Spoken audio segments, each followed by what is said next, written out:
Hi there, Crafty Peeps. Enis here again from Paper Crafting with Enis, and today I'm on to do something a little bit different than I normally do. Bear with me while I struggle through this whole process, but I'm actually going to try to record the whole process of making these faux leather bows on my Cricut machine. So it may not be as perfect or as professional as some other crafters do when they do that type of recording, but I'm giving it the old college try, so forgive me if it's a little fumbly. But anyway, so the basis of this video is once again to promote another PandaHall product that I received from them as part of the collaboration package that they sent to me. Today I'm going to be using some of the holographic faux leather. And you can see that I've already made a couple of Valentine bows here, and I'm going to go through the process on Cricut Design Space with you and show you how to design these bows from some basic bows. I mean, I'm not doing anything extravagant, but it just gives you a little bit of flavor of how you can modify these bows a little bit more if you choose to. It is pretty easy to cut the faux leather on your Cricut machine, or if you have some other electronic machine like a Silhouette. Yeah, it's just a matter of following a few simple steps and just going for it. And you might waste a little bit of faux leather, which I did. I had actually planned these bows out to be something a little bit different than they turned out to be, but they worked out perfectly the second time around, and I'm super, super happy about it. So anyway, I'm going to have the link below in the description box for the faux leather that I'm using today. I don't recall how much off the top of my head the package cost, but it is a package of, let's see, 2, 3, 4, 5, I think there were 9 in the package. But I'll put a little note in the description box as well as on the screen here when I publish this video. And don't forget that I do have a 10% off coupon code that's good on all first-time orders through PandaHall.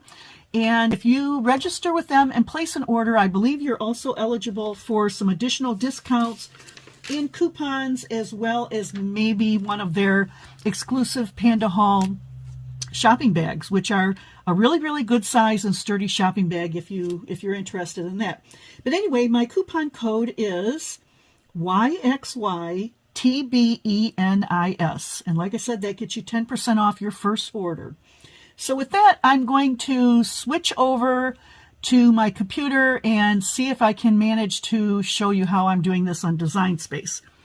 And here is a close-up look at this beautiful holographic heart-shaped tail bow that I made for Valentine's Day.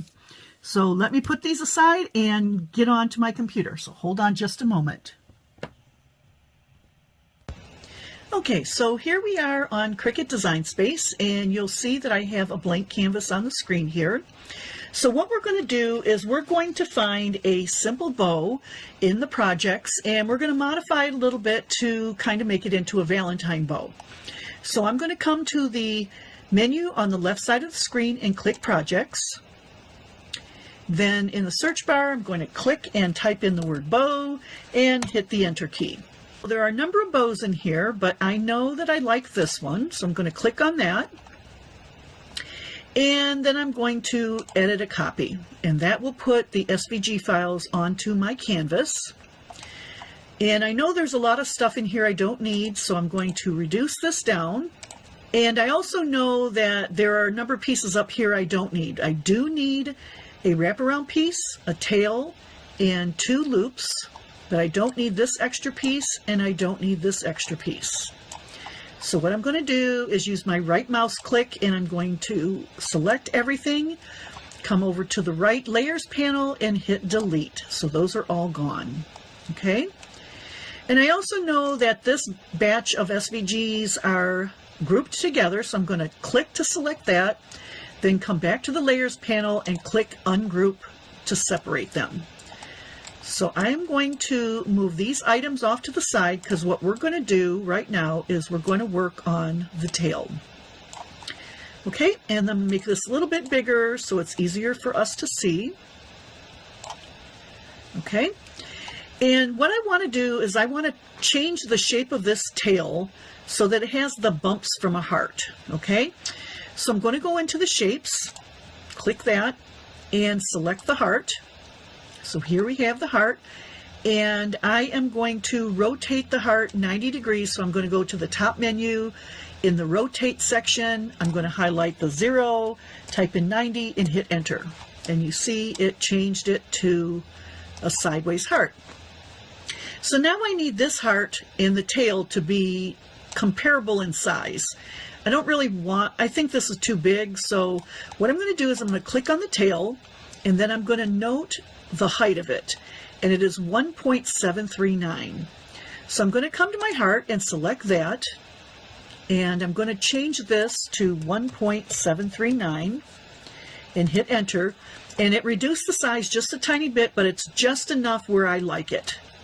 So I'm now going to duplicate that by coming back to the layers panel, selecting duplicate, and I will click that. And you'll see I have my second heart here. And it's already selected, and I want to flip that over. So I'm going to go to the top where it says flip, and I'm going to flip that horizontally. Okay, so now you see we have our two hearts and we have our tail. So I'm just going to layer these on top of one another, and I'm going to select all of them because what I want to do is line everything up height-wise from the top to the bottom so they're all even going this way. Because you'll notice this one I have lower, this one I have higher. I actually did that on purpose. So I'm going to come up here to align, and I'm going to hit center vertically, and now you see they line up perfectly straight across. Okay, so now what we need to do is get these hearts so that they're even on each side. So I'm going to highlight one and use the arrow key on my keyboard just to move that in until I can see the tail tips. Okay, see them there right here? I'm going to click back on this and I'm going to use my arrow key and I'm just going to back that up until I can no longer see the tips of the tail. So that one is exactly where I want it to be. Now I'm going to click on this one and I'm going to move that one the same way so that I just don't see those tips. Okay, so there we have it. Now I'm going to select everything. I'm going to come over here to the layers panel down at the bottom where it says combine, and I'm going to weld these together. Now there are other options down there that you can choose, but I plan on permanently locking all of this together as one piece, so I hit weld. So there's my tail. It's all done. We're going to just move that aside for a moment. And we're going to work a little bit on one of these loops. So you'll notice that one loop is larger than the other. I actually, because it's my preference, I want this loop to be even smaller than it is right now. So while I have the large loop selected, I'm going to come up here and I'm going to look at the width. So from side to side. And it says it's 6.858. So it's close to 7 inches, but not quite. And I know that I want this piece to be a little bit smaller. And I only know that because I've already put this bow together a couple of times. So, yeah, I mean, if you want to try to do it just the way it is, that's totally up to you. But I'm actually going to make this smaller. So I'm going to click on this, and I'm going to change this to 6 inches. So I'm going to highlight that, hit the 6 on my keyboard, hit enter, and now it is much smaller. Okay? So our two loops are ready. Now I'm going to work on the wraparound piece. So first of all, I'm going to, you see how my mouse turned to a rounded arrow there, a corner arrow? I'm going to hold the shift key down on my keyboard and I am just going to drag that little arrow until I flip it straight up and down. Now I could have used the rotate, but I'm just showing you a different way of doing it, okay? Now I'm going to layer this on top and you're going to see how much of that bow it takes up. And I don't really want that because I know I'm going to be putting a cabochon on top and I don't want any of this wraparound to show from my cabochon. So I'm going to make that, oops, I'm going to make that a little bit skinnier. Okay, so what I'm going to do is I'm going to click on it and I'm going to unlock the lock up here at the top, and I'm going to change this to 0.25 because that's what I know I like. So I'm going to 0.25, I'm going to hit enter, and I'm going to make it a little bit longer because I want to make sure I have enough wraparound.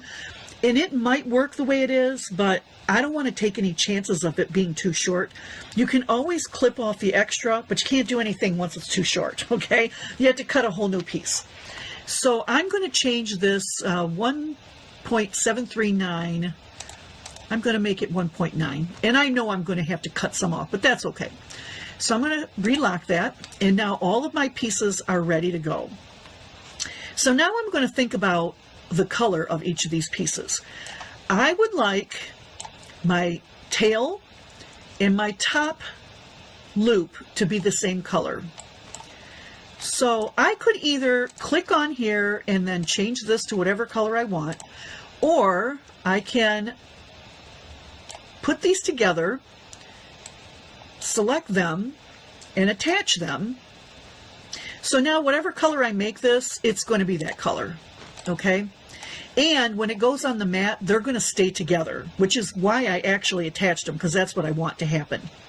So now I'm going to take my bottom loop, which is the larger one, and my wraparound piece, and I'm going to select both of those, and I'm going to attach those.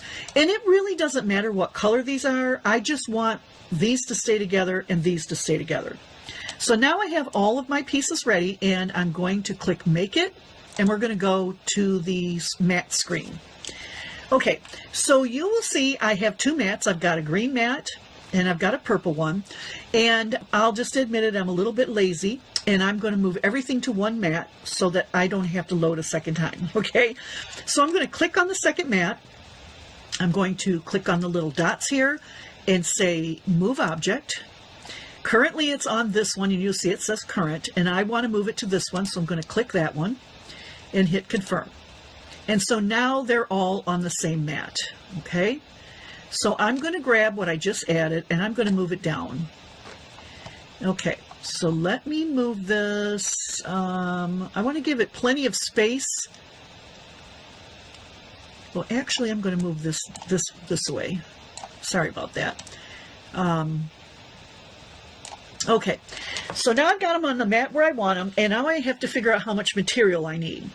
So if you look at your ruler here, it looks like we need 7.5 inches by 2.25.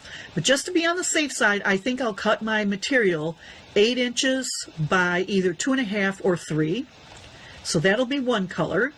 And then this one is, click there. Okay, this is between 6 and 7.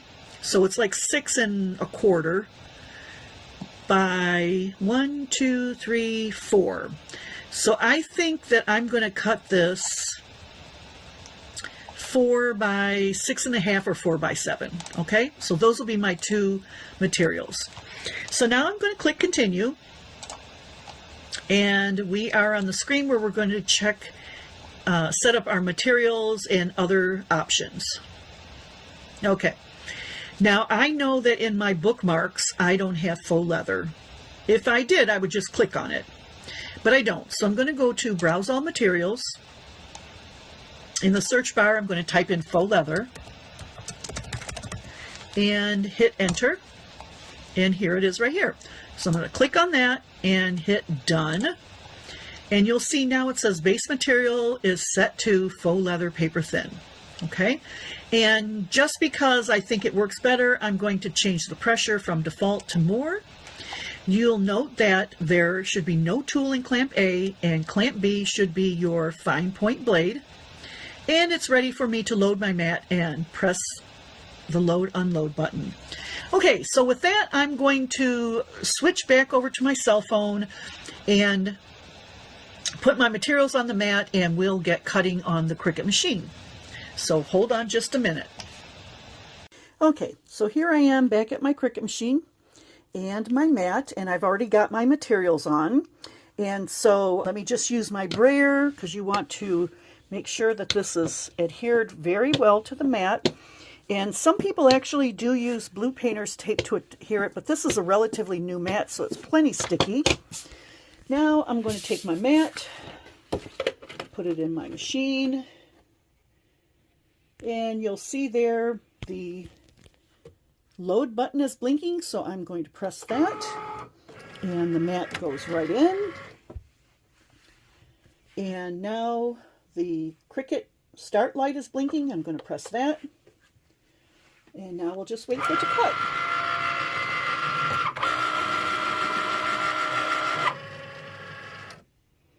It should just take a minute or two. And by the way, you'll notice I have my material face down. When you do faux leather, they do recommend that you cut face down. I think it gives a cleaner cut that way. And so that's what I'm doing here. So let's give a minute for that to cut. And sorry for the shadows there. I am holding my phone. I don't have a specific stand for it while I'm not at my regular work desk. Okay, so it's moving on to the second piece of faux leather.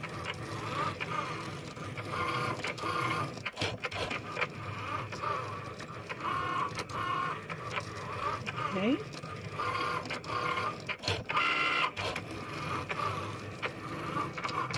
Looks like it's moving along very well. And it does actually make 2 passes on the faux leather because of the thickness. Okay, so it's finished cutting, but before I actually eject the mat from the machine, I'm going to make sure that this actually cut all the way through. So what I'm going to do is I'm going to peel up the corner of this, and I do see it looks like it's coming out pretty good. So I guess we can eject it. So there we go. All right. So give me just a minute to go back over to my workstation and we will get this off and start working on that bow. Okay, so here we are, and you can see that the design is already cut out. So I'm just going to peel this back and look at how easy that comes away. Fantastic. All right, so there's one of our loops. And here is our wraparound piece. And let me get this piece off. Uh-oh. This piece did not cut as well. You know what? I'm unhappy with that. So I am going to pause the video and I'm going to go ahead and recut this piece here. This part trimmed out just perfect, but this one not so much. So give me just a moment. Okay, so I recut the tail and the top loop here, and I did run it through a second pass, which is what I would normally do. I shouldn't have thought that I cut through all of it, so let me just peel that. See how much better that is? That's awesome, okay? And then I can just peel this piece off, and this piece. All right, so now we have all of our pieces cut. And they look awesome. Okay, so much better. All right, so let me just grab a little silicone mat here because we're going to do some gluing now. Okay, so I'm going to set this piece aside for a minute and work on one of the loops, and this is the top loop. So let me zoom in a little bit. Okay. All right, I already got my hot glue gun ready. I'm just going to put a little blob of glue here. And I know you all know how to put bows together, but we're going to go through the steps anyway. So let me just pull off any excess glue there. Okay, and I find that a hot glue gun works really, really well for this project. So it does add a little bit of bulk, but I think it's okay. It's okay. All right. You can also use E6000. You can use some of the fabric tacks because the back is kind of like a flannel almost. So it's like a fabric. All right, so there's the top. And here is my bottom loop. So let me just put another little blob of glue there. Wrap this around. Okay, take off this extra glue.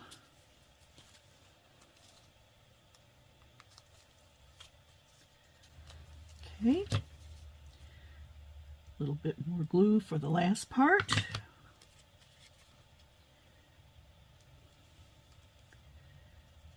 Okay. So there you have it. We have our 2 loops. I'm going to glue these together.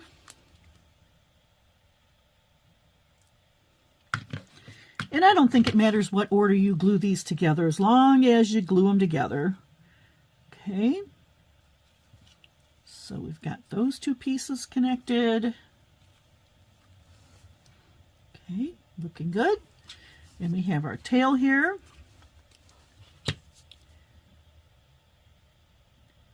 Yeah, putting these bows together is super easy. And, you know, as long as you know your Cricut or your Silhouette or whatever machine you're using to cut your faux leather, you know whether or not you need to do a second pass. Know whether or not you need to put your faux leather face down or face up. Yeah, there you go. Mine, I put it down because it seems to work best for me. So there's our bow. And then I'm going to put my little wraparound piece on. Okay, a little bit there. And I think the piece is too long, but that's okay. We'll just trim off what we don't need. Okay. I like to put just a little bit to hold that in place. Wrapping around. Take off the extra glue, although I am going to put a little cabochon in there so you won't see that anyway. Okay, and you can see that this is way too long. So I am just going to take a pair of scissors and nip part of that off. Okay. Super easy. Okay. All right. So there's the bow. If you didn't want to do anything else, you could be done right there. All right. It's pretty. Okay. But I do have these little glittered heart cabochons that I got from Temu. And I am going to put one of these in the center of this bow. So let me just add a little blob of glue there. Take my little heart. And you want to make sure that's nicely in the center. Okay, so there we have it. There's our faux leather bow. Now, if you want to, you can put a hair clip on the back if you plan to use this for somebody's hair, but most likely I'm going to use it for a craft project, or I'm going to use it in a swap or something. So I'm not going to put a clip on the back. Another thing that I have done, because faux leather can be a little floppy, I have actually taken 110-pound cardstock and put it on the back just to give it some heft if I want to use it on a project that I need the extra heft, but otherwise I would just leave it just like this. So now all I've got to do is make a second bow exactly like this, and I'm going to have a pair to give away or to use in my crafts. So I hope you like this video. Like I said, I know it's probably a little longer than normal, and I do kind of jump around a little bit because I'm going from my recording from my phone and also directly off my computer, and you know, variety of different methods there. But this is the faux leather I got from PandaHall, and I hope you like the project. Super, super easy. Of course, you can always use your dies to cut out, or you can use scissors. I've been known to actually take my dies, lay it on the back side of the foam, draw around it, cut it out with a pair of scissors, and I am good to go to make my bows that way. So there's a variety of ways you can do it. But anyway, today this is the way I chose to do it, and I hope you enjoyed the walkthrough on Cricut Design Space, and maybe you'll try some out on your electronic machine. If you do, I'd love it if you did a video and tag me in it so that I could see. In the meantime, I would appreciate it if you'd like and subscribe and leave a comment down below. And if you decide to shop PandaHall, please be sure to use my coupon code YXYTBENIS for 10% off your first order when you register, and watch for your extra coupons and discounts. Oh, and also that shopping bag. So with that, I'm going to say goodbye, and I will catch you on the next one. Bye, Crafty Peeps.